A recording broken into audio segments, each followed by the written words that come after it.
Covington just couldn't refuse.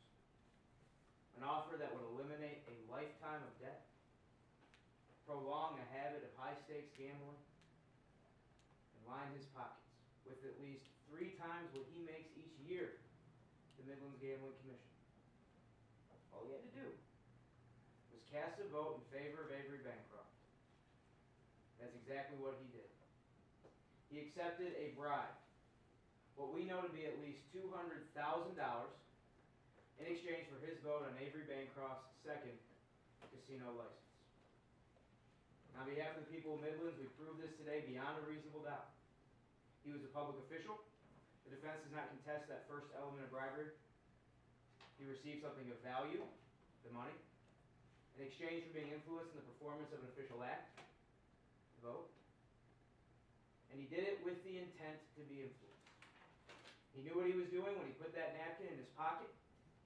He knew what he was doing when he returned to the Black Bear on April 16th to meet with Mrs. Bancroft. He knew what he was doing when he left that casino carrying a briefcase full of cash. Members of the jury, I want to go back to the beginning, when Officer Keenan started investigating the commission for possible signs of corruption. He wasn't out to get anybody. In fact, he told you he found no signs of corruption at first. But then Avery Bancroft announced she'd be doing something that no one in Midlands had ever been allowed to do: apply for a second casino license. And so, aware of what was at stake, Officer Keenan arranged meetings between the defendant and Avery Bancroft to see if something really was going on. In one of these meetings in particular, on April 13th, we got to hear about exclusively today. We're lucky we did, because that meeting wasn't open to the public. It was in a hotel room, so private, so top secret, Devin Del Sesto could barely get a piece of cheese inside. At this meeting, we learned that the defendant still needed some convincing. Well, members of the jury, what's more convincing than this? Avery Bancroft offers the defendant $150,000, to which the defendant doesn't refuse. He doesn't say this is inappropriate. He says, "I don't think you understand the kind of position this puts me in." And he slides the napkin back across the table, to which Avery Bancroft then offers him $250,000. And once again, he doesn't refuse. He's quiet.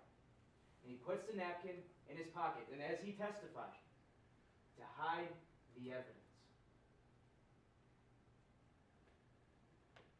The meeting ends when Devin Del Sesto arrives, and from her testimony, we learn 2 very important things about that meeting. 1, she heard the defendant say, "I'm going to need a new one of these if you catch my drift."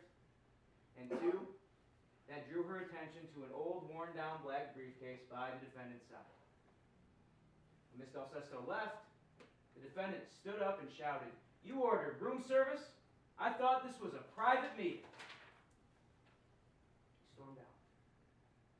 But as we learned, that certainly didn't stop the defendant from maintaining close contact with Avery Bancroft and Mickey Keenan in the following days. In fact, directly after that meeting, the defendant emails Mickey Keenan saying, "I'm much more on board with the possibility of having another casino than I was before the meeting. Avery seems to be willing to find a solution that's beneficial for all of us." That's promising.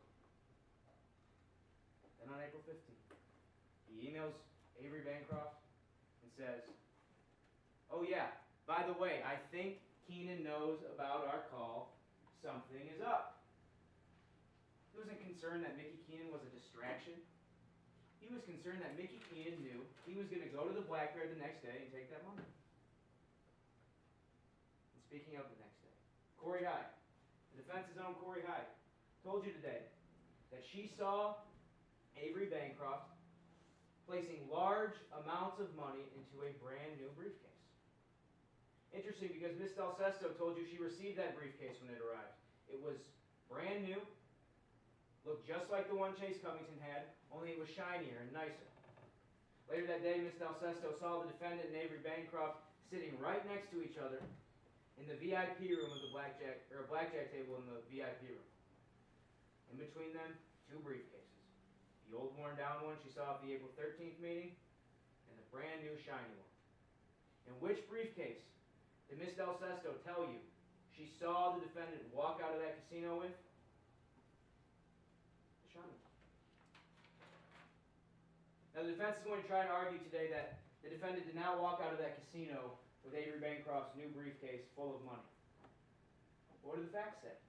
Well, we know that only one briefcase was found on the defendant at the time of his arrest. We know that briefcase had Avery Bancroft's hair, Avery Bancroft's DNA, Avery Bancroft's fingerprints, and Avery Bancroft's cologne.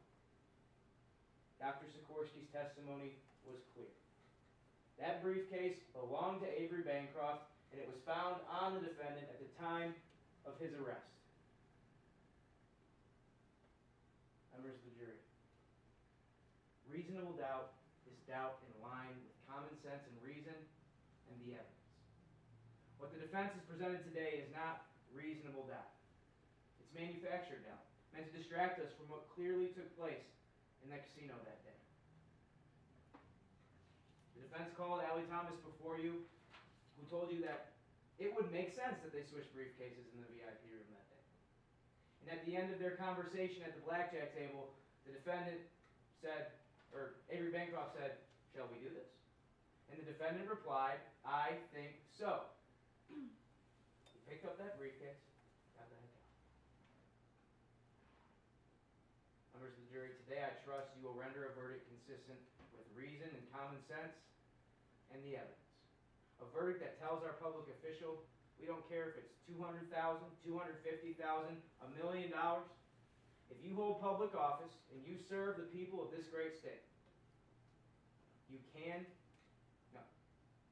you must refuse. I'm Chase Covington.